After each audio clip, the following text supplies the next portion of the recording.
E na entrevista de hoje eu converso com Targino de Araújo Filho, que é professor titular do Departamento de Engenharia de Produção da UFSCar.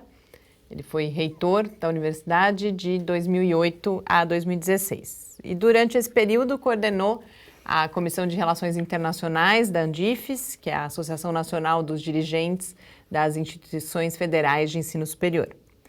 Ele foi também vice-presidente e depois presidente da ANDIFES no período de 2013 a 2015 e dirigiu também a Associação de Universidades Grupo Montevidéu, a UGM, por 2 mandatos entre 2011 e 2013. No ano passado, o professor Targino realizou estudos de pós-doutorado, primeiro na NAFSA, em Washington, nos Estados Unidos, e depois no Centro para a Internacionalização da Educação Superior em Milão, na Itália. E é principalmente sobre internacionalização que a gente fala aqui hoje. Targino, muito boa noite. Boa noite. É um prazer revê-lo e recebê-lo aqui no Paideia. Muito obrigada por ter aceito. Não, para mim é uma satisfação estar aqui. Boa noite a todos. Targino, você já trabalhava muito como gestor, principalmente com a internacionalização aí por vários anos antes dessa oportunidade de passar um ano agora estudando processos de internacionalização. Particularmente, já tinha como referência, já conhecia o que acontecia nos Estados Unidos e particularmente acredito que na Europa, com o processo de Bolonha. Nesses 12 meses, o que você encontrou reforçou aquilo que você já sabia sobre esses processos nos Estados Unidos, os modelos nos Estados Unidos e na Europa? Houve surpresas? Qual foi, assim, para começar, quais foram as suas primeiras impressões? Então, na verdade, como você disse, eu tinha uma prática muito grande enquanto gestor de trabalhar com essa questão. Nós tivemos toda a experiência do Ciências Sem Fronteiras e no último ano de gestão eu comecei a ler um pouco, bem pouco, sobre internacionalização e fiquei, de fato, muito interessado, fascinado com a literatura que já existe sobre isso. Você tem muita gente pensando sobre isso na Europa, na própria América Latina, também nos Estados Unidos, naturalmente. E conversei com uma pessoa que é um dos especialistas nessa área, o John Hudzik, e tive a oportunidade. Ele me sugeriu esse caminho de ir à NAFSA primeiro. A NAFSA é uma associação internacional de educadores internacionais, tem uma ampla estrutura, é o equivalente à European International Association of Educators, também, que tem na Europa. Então eu tive a experiência de conhecer esses 2 locais, de conversar com muita gente, de estar entendendo um pouco e estudando. Eu estudei muito, eu li muito. Esse tempo na administração me deixou afastado da leitura, que é algo que eu gosto muito. Então eu aprendi muito, fiquei surpreso com muita coisa que eu vi, aprendi muito sobre o processo de Bolonha, sobre os processos de internacionalização, tive a oportunidade de conversar com muita gente, fui a várias conferências, foi um período muito rico, de fato, fiquei muito satisfeito de ter tido essa oportunidade e agradeço muito a CAPES por isso. Uma das coisas a gente conversava antes, que você falou em termos de surpresa, ou de que ficou mais claro, foi essa tensão entre 2 visões, 2 abordagens da internacionalização, a abordagem mais competitiva e a abordagem solidária. Sim. Queria que você explicasse um pouco o que é olhar para a internacionalização por essa ótica competitiva e, especialmente, do que a gente está falando quando a gente fala numa internacionalização que, ao contrário disso, é uma internacionalização solidária. Tá. Bem, esse processo mais recente de internacionalização passa a ocorrer em função da globalização. Então, essas 2 questões estão associadíssimas. E ocorrem nesses últimos 25 anos. São esses 25 anos agora que você tem essa intensificação do processo de internacionalização. Então, quando você pensa em internacionalização, você pensa em mobilidade, mobilidade discente, mobilidade de pessoal administrativo e, naturalmente, mobilidade docente. Pensa também na cooperação, né, na na parceria para pesquisa, na capacitação, na construção de capacidades em determinados países sobre isso, mas esse processo vem acompanhado também da perspectiva neoliberal. E, nesse sentido, há uma expansão significativa do setor privado, principalmente nos países do Sul. Não é? Então, você tem esse processo, você já tem países, a Ásia já está reagindo a isso, a América Latina ainda não fez isso, e nesse processo você identifica aí, então, uma competição, um processo de competição muito grande, né, no âmbito estimulado pelo setor privado, e, por outro lado, você tem a perspectiva mais solidária, da internacionalização solidária, de você trabalhar em conjunto, né? Então, essas duas coisas convivem o tempo inteiro com o processo de internacionalização. O processo na Europa é um processo que é competitivo, mas, ao mesmo tempo, estimula a sanar um pouco os resquícios dos conflitos que sempre existiram nos países europeus, e um reflexo disso é a Segunda Guerra Mundial. Então, você tem essa coisa ocorrendo ao mesmo tempo. Targino, tem alguns países que fazem políticas muito agressivas, né, de enviar, por exemplo, as pessoas, né, para fazer nas universidades americanas e universidades europeias, né, há uma competição. Há o caso, por exemplo, de Singapura também, que tem paga-se muito altos salários para prêmio Nobel, etc., vir também para lá, para as universidades, né? E nós aqui no Brasil, muitas vezes, lutamos muito com os projetos de cooperação, concorremos à CAPES, por exemplo, faz muito disso, mas é sempre muito difícil para a gente conseguir essas coisas. Os recursos, né, são pequenos. E, por outro lado, há muitos indicadores que indicam que quanto mais a pesquisa ela é internacional, mais parceiros você tem no exterior, maior é seu impacto, maior é a sua citação. Então, pensando nesse aspecto, o que será que o Brasil, mesmo nessa época de vacas magras, poderia pensar para melhorar essa questão da internacionalização? Porque aí nós estamos falando dois extremos, né? Os países da Ásia, lá como China, Singapura, entre outros, investindo pesado. O que a gente pode fazer assim? O que você pensa que poderia nos ajudar a melhorar esse intercâmbio? Pois é, Adilson, já no âmbito da Andifes, ainda quando eu estava reitor, nós discutimos muito isso, né? Os reitores tinham, inclusive, uma perspectiva de que o Ciências Sem Fronteiras deveria enfatizar mais a parceria, mais a questão da pesquisa.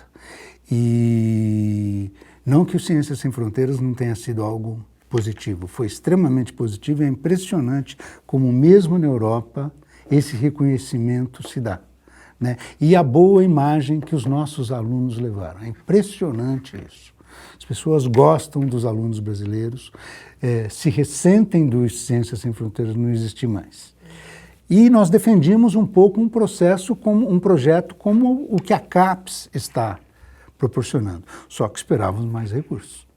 Né? Eu acho que os recursos são insuficientes, os recursos vão premiar as boas, as melhores universidades do país e talvez não dê chance para outras poderem avançar nesse processo. Né? Eu acho que nós aqui em São Carlos, a UFSCar vai conseguir, com certeza, né? Nossos pesquisadores são muito competentes, já existe um conjunto imenso de parcerias, então eu tenho a expectativa de que a gente consiga. Mas a gente precisa avançar muito ainda. O problema é que nós estamos num momento de vacas magras e eu acho que a gente não pode pensar numa quantidade pequena de universidades. O país não pode, o Brasil não pode prescindir desse conjunto de universidades que tem e precisa mais. E precisa mais. Universidades de pesquisa. Universidades, não como se defende, como as orientações do Banco Mundial fazem, de falar muito em universidade de ensino. Que sentido existe em se falar em universidade de ensino? Não é? E o país como o nosso não pode prescindir disso, não pode de forma alguma. Então, eu vejo o projeto CAPES, esse projeto novo, como muito importante e espero que a gente, com o tempo, consiga mais dinheiro para que os projetos de internacionalização não fiquem apenas nas melhores universidades, que já estão praticando a sua internacionalização, inclusive. Tagino, inclusive com essa questão, mesmo que houvesse mais recursos, é lógico que eles são necessários, mas a gente sabe que nunca todos os alunos, por exemplo, ou todos os pesquisadores vão poder passar pela experiência de internacionalização. E, inclusive por causa disso, mas não só, fala-se muito na questão da internacionalização compreensiva, internacionalização em casa, e não é só por essa questão da democratização, mas também porque se pensa que o internacionalizar é uma mudança de cultura também, é uma questão, você falava antes, da relação mais pacífica entre os povos. O que você viu desses conceitos de internacionalização compreensiva, internacionalização em casa, nesse período que você pôde aí estar lá, e o quanto esses conceitos já estão, de fato, sendo colocados em prática? Se você puder começar explicando um pouco o que são, para quem não conhece essa discussão. Tá. Então, a ideia da internacionalização compreensiva, quem escreve muito sobre isso é essa pessoa que foi meu orientador, o John Hudzik. Ele vem escrevendo sobre essa questão há algum tempo. E é algo que eu senti na prática, quer dizer, porque a internacionalização compreensiva diz respeito ao fato de você ter dentro da universidade essa perspectiva de internacionalização. E aí, quer dizer, não é pensar que a nossa Secretaria de Relações Internacionais vai cuidar da internacionalização. A universidade precisa cuidar da internacionalização, né? Então, desde o nosso esquema de estar recebendo alunos, de ter os alunos aqui, todos os setores precisam trabalhar na perspectiva da internacionalização. E isso acontece muito na Europa. E eu tenho a impressão que também nos Estados Unidos, né? Eu vivi muito a NAFSA e não vivi as universidades, mas na Europa eu tive a oportunidade de ir às universidades mesmo e conhecer essa experiência. Então, a questão da internacionalização compreensiva é algo que está avançando bastante, existe uma consciência muito grande sobre a importância disso. Esses dois grandes eventos que a gente tem anualmente, um nos Estados Unidos e outro na Europa, sobre internacionalização, deixam isso evidente.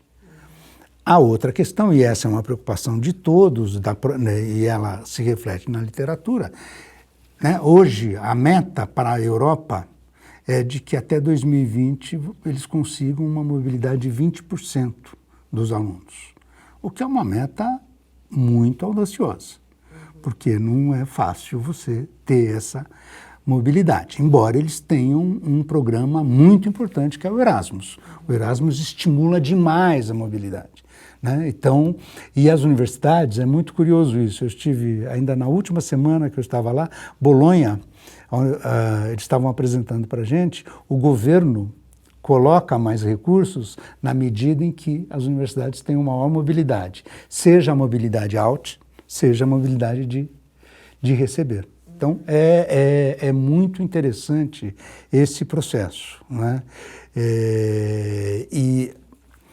Enfim, então você tem essa questão.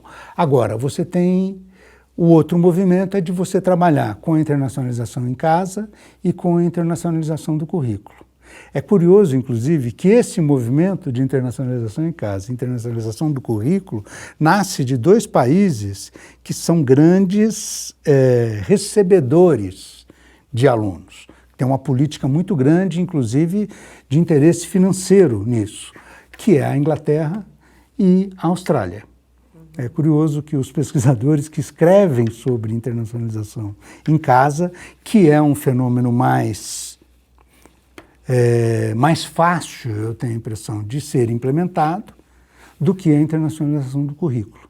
Se a gente não consegue, se a gente tem dificuldade hoje para modernizar nossos currículos, o que dizer de trazer a perspectiva internacional para isso? E a resistência não é brasileira, a resistência é internacional. Então, esses avanços da internacionalização do currículo ainda são pequenos, embora você tenha pessoas escrevendo muito e pensando muito sobre isso.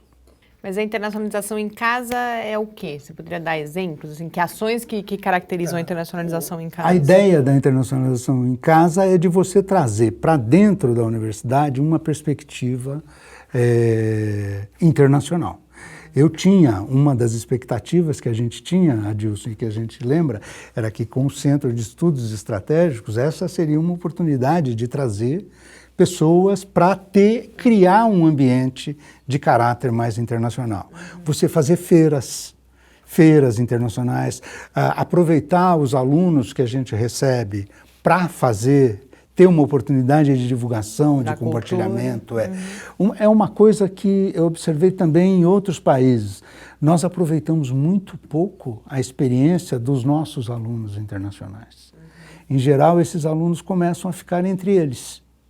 E isso não é um fenômeno do Brasil. É algo que a gente precisa cuidar. A gente precisa cuidar para que avance. É criar na universidade um ambiente mais de interação. É um pouco isso. Já a internacionalização do currículo diz respeito a você trazer essa perspectiva para o currículo. Para a formação seja mesmo, ele o formal e seja ele o informal. O formal, eu tenho a impressão que muitos dos nossos professores transmitem um pouco dessa experiência no seu dia a dia, mas essa coisa precisava avançar mais. E não é somente dar aula em inglês, né? Muitas vezes falam internacionalização da aula em inglês. Esse é um engano típico. A língua é apenas um facilitador, né? E embora, ainda recentemente agora, saiu um artigo do Altbach e do DeWitt, que são dois dos grandes pensadores. Um italiano me disse, você conversa apenas com os gurus da internacionalização. Eles estão colocando algumas questões, porque tem havido esse movimento todo, a Inglaterra sai o Brexit, o fenômeno do presidente dos Estados Unidos, tem havido uma crise nessa questão da internacionalização e tem gente questionando um pouco o fato do inglês, da língua ficar, de haver um risco de você perder as tradições. Essa é uma crítica que existe. Aproveitando que você começa a falar desse cenário mundial que a gente vive hoje, e no começo, quando você falava de Bolonha, falou, por exemplo, você tem essa internacionalização que é uma questão de negócio mesmo, mas você tem, por exemplo, na Europa, o objetivo de promover a maior cooperação e, portanto, diminuir os conflitos. Na América Latina, no momento que a gente vive hoje, considerando inclusive Brexit, Trump e os outros fenômenos que a gente vive aqui nos países da América Latina, qual o papel que você vê que a internacionalização da educação superior pode ter em termos do futuro dessa região como um todo? Que papel estratégico pode ter a internacionalização da educação superior? Olha, nós sempre tivemos, quer dizer, desde a última CRES, em 2008, a CRES é a Conferência Regional de Educação Superior, que ocorre antes da Conferência Mundial. Nós tivemos 2 conferências mundiais e 2 conferências regionais, e em várias outras regiões também ocorreram. Agora, nós temos nesse ano, agora em junho, a Conferência Regional em Córdoba, comemorando inclusive os 100 anos de Córdoba, e está prevista uma Conferência Mundial para 2019. Não é? Então, no ambiente da América Latina, há sempre uma expectativa de que a gente avance com a questão da solidariedade, da interação, da integração regional. Se pensa muito na criação de um espaço latino-americano de ensino superior, e a questão da pertinência. A questão da pertinência das universidades olharem para o seu entorno, não deixarem de fazer isso. Embora as 2 conferências mundiais tenham tirado essa perspectiva e defendendo inclusive a educação enquanto um bem público e social, o que aconteceu na América Latina, infelizmente, nesse período, foi que o setor privado avançou significativamente. Hoje, 50% das vagas de ensino superior na América Latina são privadas. E houve um crescimento, há uma variação muito grande. Nós e o Chile somos o expoente de maior percentual, Nós temos vagas privadas, nós temos 75% das vagas privadas hoje.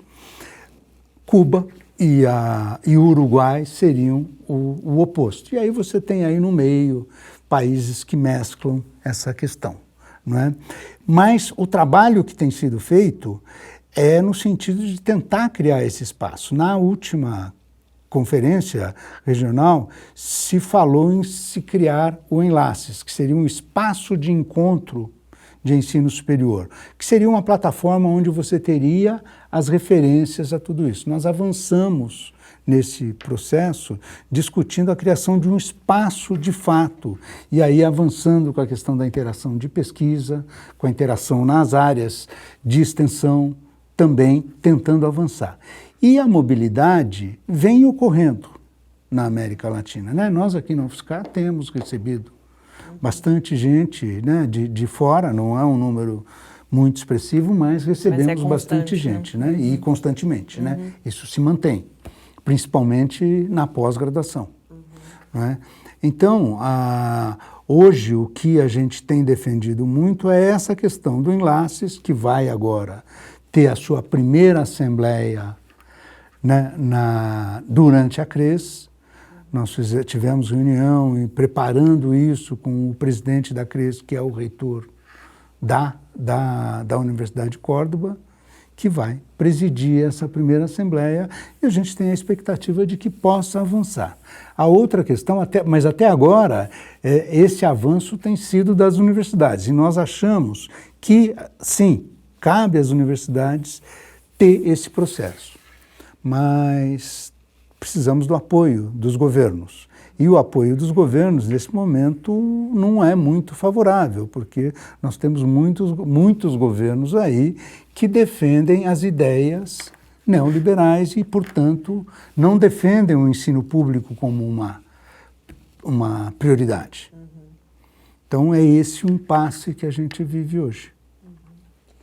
E ainda em relação a essa questão da América Latina, você teve a oportunidade ao longo desses anos, inclusive por causa do Enlaces, na construção do Enlaces, de estar viajando bastante para vários países da América Latina nesses eventos que reúnem essa comunidade de educação superior. O que você pode contar, o que você percebe desses eventos? A gente sempre fala, o Brasil é meio que um ser estranho aí nesse contexto, a começar pela língua, ele tem muitas particularidades. O que você viu de qual é o olhar para o Brasil e, de outro lado, do quanto a gente conhece ou desconhece a realidade desses países que são nossos vizinhos? Como que você sentiu isso mesmo nesses anos todos, de quão longe estamos dos nossos vizinhos ou não, essa visão minha é uma visão equivocada, e o quanto essa internacionalização da educação superior pode nos ajudar também a nos aproximar, a planejar juntos, inclusive, por exemplo, o futuro da nossa região? Não, eu acho que sua visão não é uma visão equivocada de forma alguma. De fato, o Brasil olha muito mais para fora, olha para o norte, do que para cá.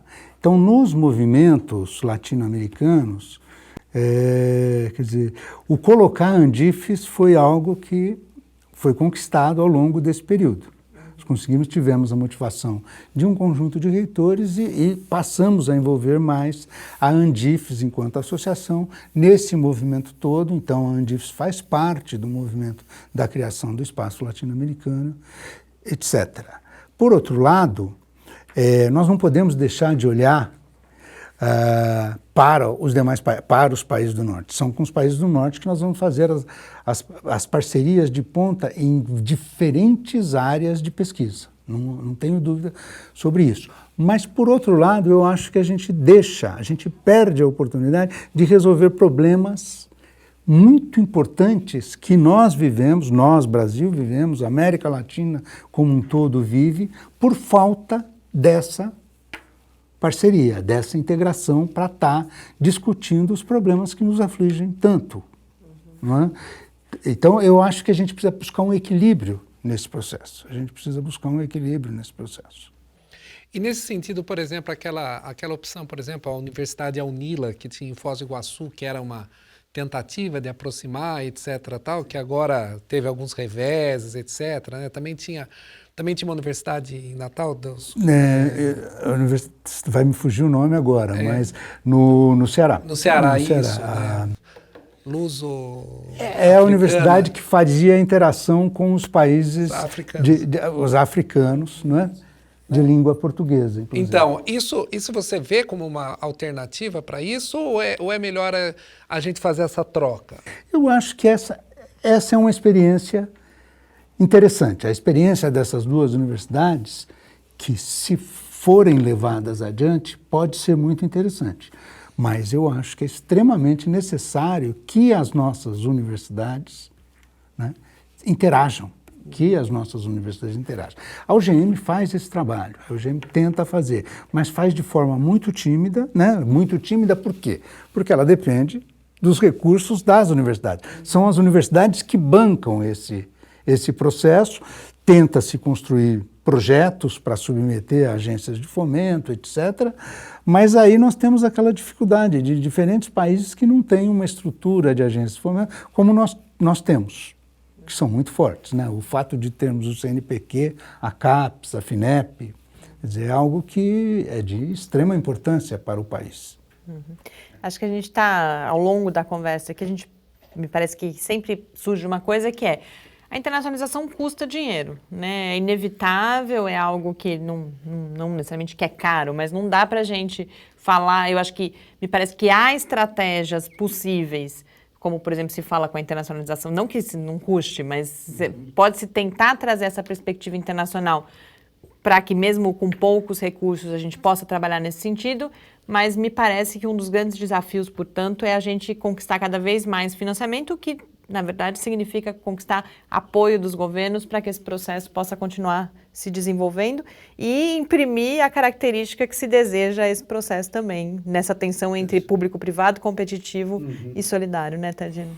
Não, eu acho que, sem dúvida, nós precisamos dos governos. E de que os nossos governos tenham uma política de internacionalização definida, clara. Como é esse projeto? Esse projeto, eu acho que o projeto da CAPES é um projeto importante, como eu disse, mas esbarra na questão financeira. Mas eu acho que ele está fazendo um papel muito importante, porque ele está fazendo com que as universidades reflitam sobre o que elas querem fazer. E acho que isso é muito importante. E olhando as universidades, e não apenas o pesquisador individualmente, mas para que a universidade faça uma política e que depois vai prestar contas sobre essa política, né? Agora, é uma questão, porque nós estamos vivendo na América Latina um momento difícil do ponto de vista de governos. Eu acho que alguns anos atrás havia uma perspectiva de uma interação muito maior entre os governos. Mas é sempre difícil avançar. As coisas avançarem na América Latina levam muito tempo, né? Nós estamos discutindo enlaces.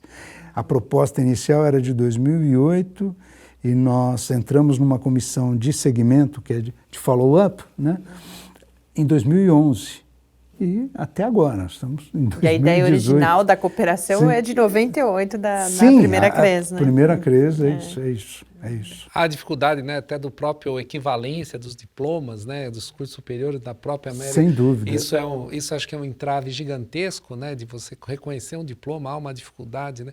Qualquer aluno estrangeiro que vem para cá tem uma dificuldade, né, de fazer esse paralelo, né, e é impossível, né, muitas vezes você a legislação diz reconhece o diploma se for absolutamente tudo equivalente, mas nunca é equivalente porque cada lugar é um lugar. Claro, e aí a experiência europeia nos ajuda bastante. A experiência europeia com a questão do processo de Bolonha, ela tem primeiro ela tem um foco, né, se tenta, é claro que tem muito em tese ainda, mas o foco é muito mais nos processos de aprendizagem dos alunos. Se muda o foco do professor para os alunos. Então, aí você fala muito em resultados de aprendizagem. E há os processos de reconhecimento e não equivalência, porque aí que está o problema. São feitos com base nisso. Eu acho que nós precisamos aprender muito ainda sobre isso. A Europa avançou bastante nesse processo, né? Ela, primeiro, criou uma estrutura. O processo de Bolonha prevê 3 ciclos, um ciclo inicial de 3 anos, depois um segundo ciclo que equivale ao mestrado e uma maior profissionalização de 2, e um 4º ciclo que seria um 3º ciclo relativo ao doutorado. Muitas críticas a esse processo, de que há uma simplificação, né, um enxugamento dos currículos, etc., mas é um processo que precisa ser olhado com carinho. Não é que eu esteja defendendo esse mesmo processo para cá, mas ele precisa, é uma referência, principalmente no que diz respeito a essa cultura do como a gente vai reconhecer. Infelizmente o nosso tempo acabou, mas acho que deu para a gente passar aí por vários pontos que são importantes. Já seria um prazer, uma satisfação recebê-lo aqui. Acho que às vésperas da CRES, a CRES, para quem não sabe, acontece a cada 10 anos, né? A gente teve em 98, 2008, agora em 2018, para a gente se informar e ficamos na expectativa aí do evento e na volta saber também quais foram as conquistas. Muito obrigada, Tagino, foi um prazer. Muito obrigado também. Eu só preciso acrescentar isso. Essa CRES foi muito... A ideia de realizá-la aparece muito em função desse esforço que está sendo feito na América Latina para a criação do Enlaces. E eu, aproveitando a oportunidade dos 100 anos de Córdoba. Porque não se pensava em CRES, nem se pensava em Conferência Mundial. E agora já está se falando na Conferência Mundial de Educação, para 2019. Foi uma satisfação estar aqui, eu agradeço vocês, revê-los, satisfação muito grande. E com isso, então, a gente encerra esse Paideia. Hoje a gente conversou com o Tagino de Araújo Filho, que é professor titular do Departamento de Engenharia de Produção da UFSCar, foi reitor da UFSCar, e a gente conversou sobre os estudos e toda a experiência sobre internacionalização da educação superior. Paideia volta na próxima terça-feira, agora lembrando ainda que em novo horário nessa temporada, às 8 horas da noite. Mas enquanto isso, você pode acompanhar o Lab no Facebook, no Twitter, ou falar com a gente pelo e-mail cliqueciência@ufscar.br. Muito boa noite. Uma boa noite a todos. Boa noite.